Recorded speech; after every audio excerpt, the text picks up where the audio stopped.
In this video, I'm fitting a FitCamX dashcam into my Tesla Model Y. I'll explain why I decided to do it, even though Tesla's already come with a built-in dashcam.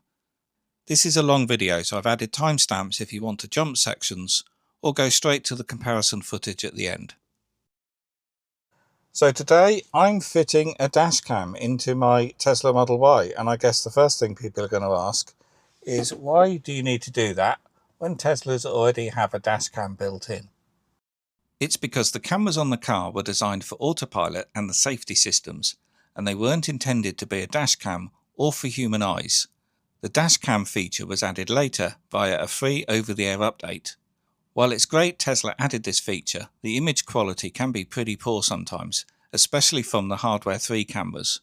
So if you want clear, reliable footage that could resolve those tricky 50-50 insurance claims, fitting a higher resolution dashcam like the FitCamX makes a lot of sense. Tesla do keep improving the dashcam with over-the-air updates, adding new features like the speed and steering and things up there, but it's just nowhere near as good as a dedicated dashcam unit. And here's a good example. Just look at the quality of this image. There's nowhere on earth you could read a number plate if you needed to. Also, many drivers find that the footage they were expecting to find on the USB drive in the glove box isn't there or has been overwritten. You can save the footage by pressing the horn, using a voice command, or dropping the dash cam down to the shortcut bar and pressing that while you're driving. So I'm going to fit this dash cam from FitCamX, and they make a whole range of dash cams for all sorts of cars, as well as these sort of standard generic dash cams. They make custom ones for particular models, and this is the dash cam for the later Tesla Model 3s and Ys. And this clips to the back of the mirror and to the camera housing there, so it gives it that original OEM look. They make both front and rear cameras, but I've just got the front camera, and that's all I'm going to fit in my case, because for the rear I'm going to rely on the Tesla camera for that. This channel has had over 15 million views, yet only has 40,000 subscribers, whereas it should be 3 to 4 times that, because over 90% of the viewers are not subscribed. Please do, it's completely free, it's only a click for you, and it really does help. My Hardware 3 car has 3 front cameras to give the car a wide field of view, but only the central camera is used for the dash cam, which has a 50-degree view. Hardware 4 simplifies it to a 2-camera setup in the housing, which results in a slightly wider field of view from the single forward feed.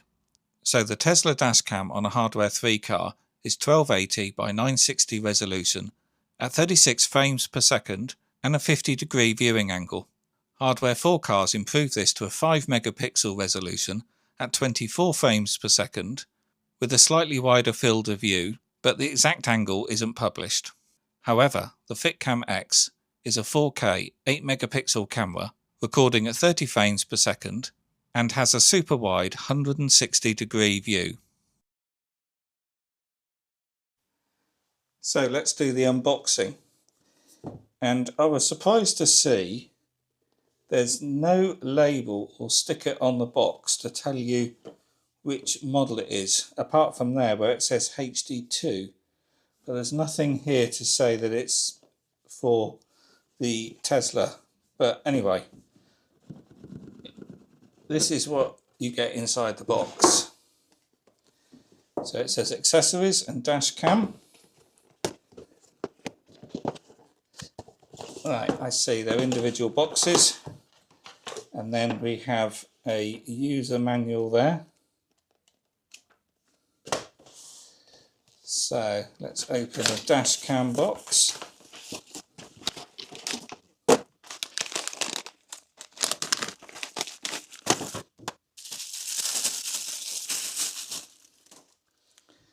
So we get a suction holder, which I won't be using.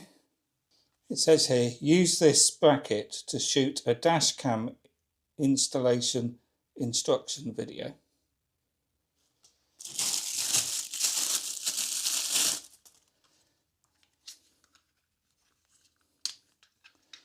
So that goes on the end of there.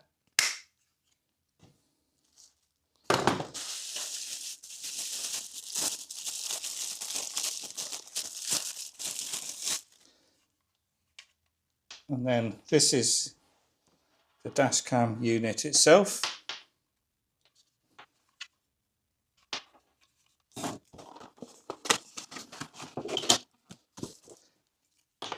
And then this is your wiring harness, a trim tool with a plastic end and a metal end, and a SD card holder with USB-C and USB-A ends.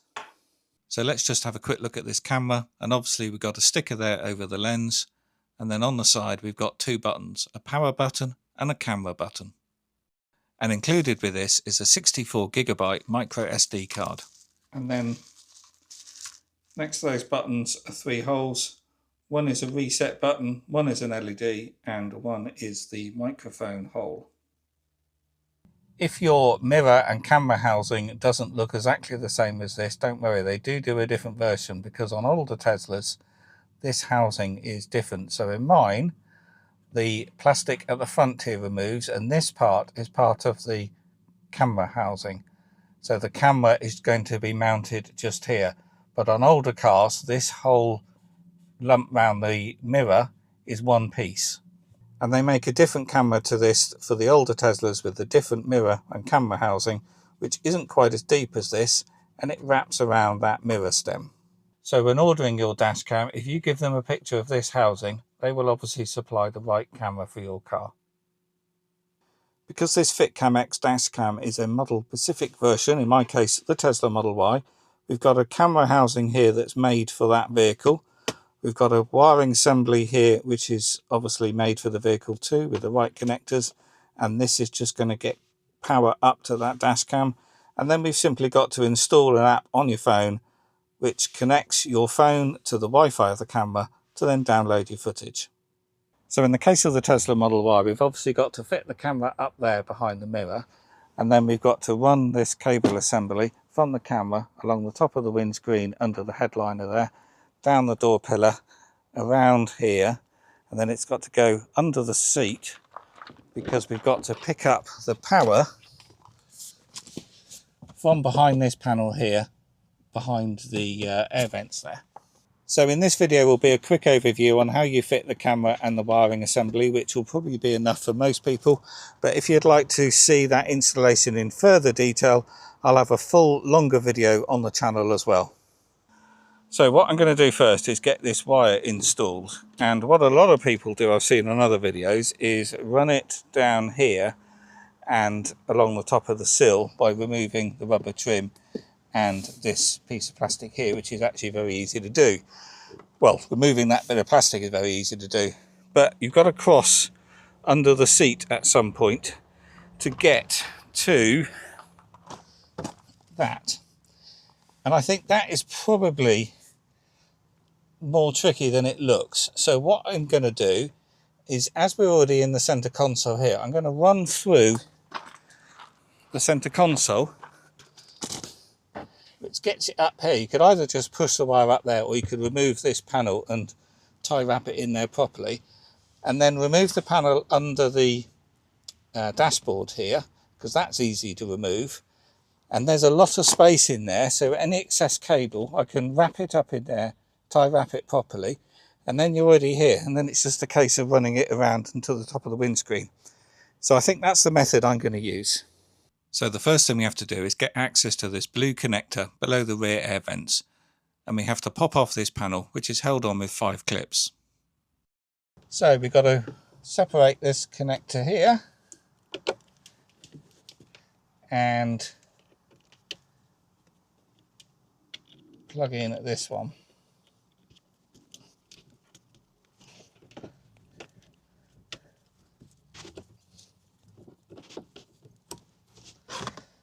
And then we've got to somehow flatten all of that so then the cover can go back on.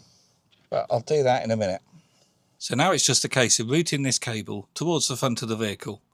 And you can simply do this by tucking it between the center console and the carpet, without any trim or panels needing to be removed. You can route the cable above this panel without removing it by just tucking it up from the edge along the carpet. And I'm also going to bunch up any excess cable in here. Then pull off the rubber door sill and remove this plastic panel. And quite simply, you can just push the cable up in there, and that is hidden. Then I popped off the pillar trim, and we need to route the cable up here, making sure you do not cross the airbag. So I followed the existing wiring up in here and tie wrapped the new cable to that. The provided trim tool worked very well at popping off the plastic from behind the mirror. So that's got a clip up there, but first we've got to get the end of this wire up through here, up into the headliner. I then remove the mirror, which is simply held in with one screw. I followed the Tesla workshop manual to find out how to safely remove the camera cowling without breaking it, and I'll cover this in more depth in the full fitting video. This was the most awkward part of the job, but once you know how, it's relatively easy. Then I dropped the new power cable down through the Tesla camera cowling and plugged in the new FitCamX camera, and then refitted the mirror. So now I can see the camera's powered up because we've got a blue flashing light in there.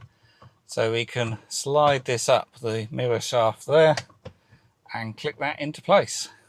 So I did have a problem here getting the new camera to properly click into place on the Tesla camera cowling. So I also secured it with some black tape. While this doesn't look good to start with, you actually don't notice it from your driver's seat. I suspect this was my fault anyway, as I've seen other Tesla install videos and it clicked in place fine.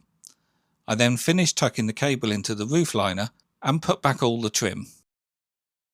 So next thing we've got to do is install the FitCamX app. So I've scanned the QR code on the user manual, and this is just taking me to either the Apple or Google App Store, and then we can install the app there.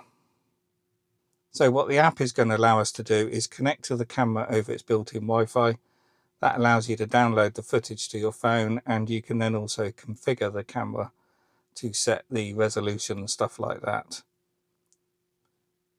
So allow the device location. Yeah, I guess I'm going to want to do that. You've got to allow it to have access to your file system on the phone. Right, so that is it. So we can now connect to the FitCamX, connect to its Wi-Fi.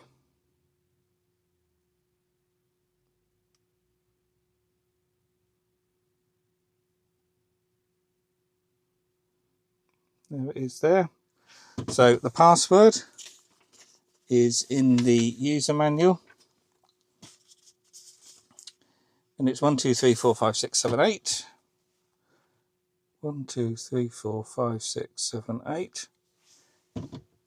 Let me just check that I've got that right. I have. Connect. Right.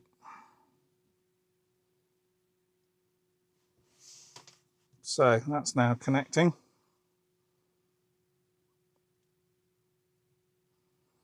And there we go.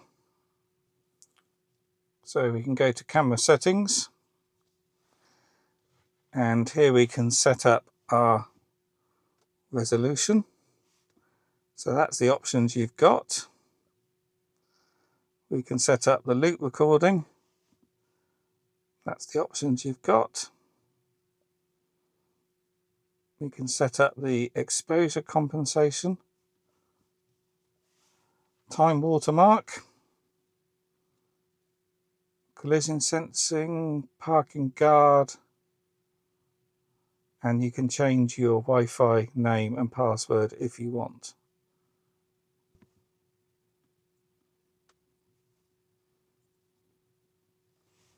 So very simple app, but it does exactly what you want it to do.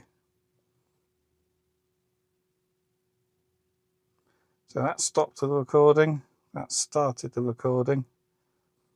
That is obviously going to be to take a photograph, I guess. Yep, that capture successful, so that's for taking a photo. And then I guess we can click on camera file here to download any footage. There we go. And it's disconnected. Let's try that again. So I've worked out why it's disconnected, and that was my Tesla caused that because it powered down the camera because I've been sat in the car for too long. So let's call up some footage from my driving yesterday, because I have had this in the car for a day now before installing the app. And there we go. It's obviously going to take a while to download the footage to your phone because this is 4K footage, so it's very large files.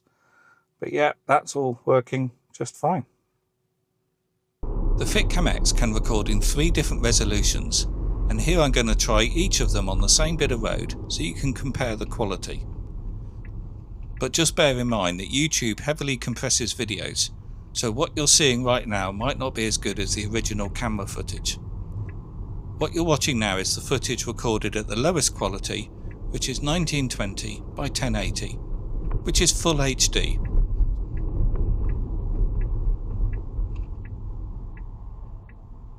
Now I've switched to the middle resolution of 2560 by 1440, which is 2K Quad HD. It was unusual weather today with dark rain clouds and bright sunshine, which I guess is a good test for the auto exposure. But the footage does seem a bit dark, so I'll probably have to adjust the auto exposure compensation setting in the app.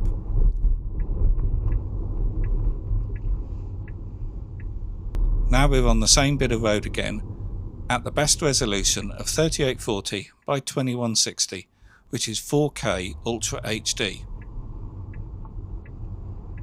As you can see, the difference between the resolutions isn't that obvious when you're watching the full footage. Where the higher resolution really shines is when you need to zoom in, like reading a number plate or picking out a driver's face. So now let's compare it with the Tesla's own Hardware 3 front camera. There's no audio recording, and you can immediately see it's got a much narrower field of view, and while the image is brighter, it doesn't have nearly as much detail and gets really grainy once the car's moving at speed, which I'm not doing here because this is all at about 10 miles an hour.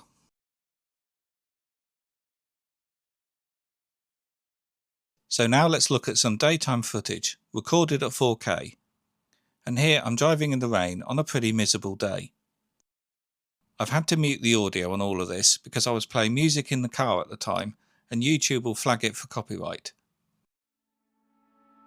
Here's how it compares to the Tesla Hardware 3 front camera.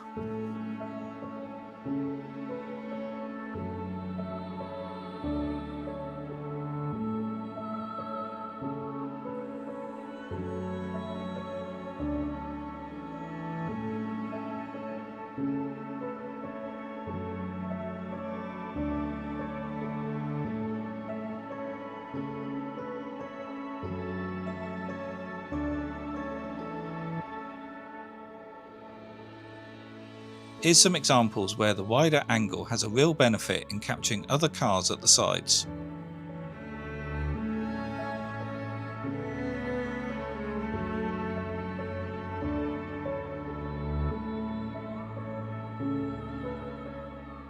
Or potentially capturing cross-traffic, cyclists or pedestrians.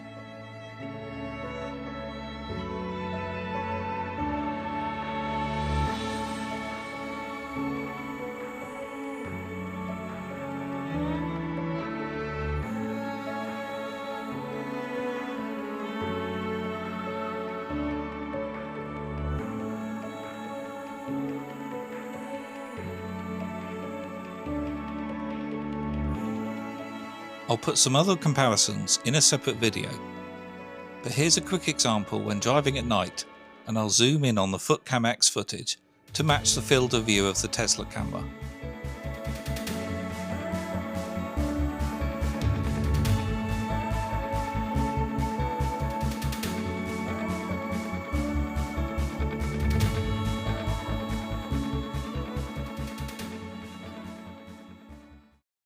So let's just talk about the buttons, because obviously this camera is designed for a left-hand drive vehicle because the buttons are over on this side.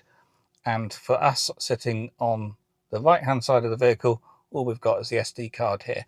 However, it doesn't make any difference because it's all behind the mirror anyway, and you're not going to see the buttons here if it was on this side.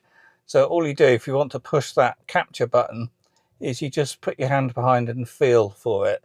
So I don't think it would make any difference whatever side the buttons are on.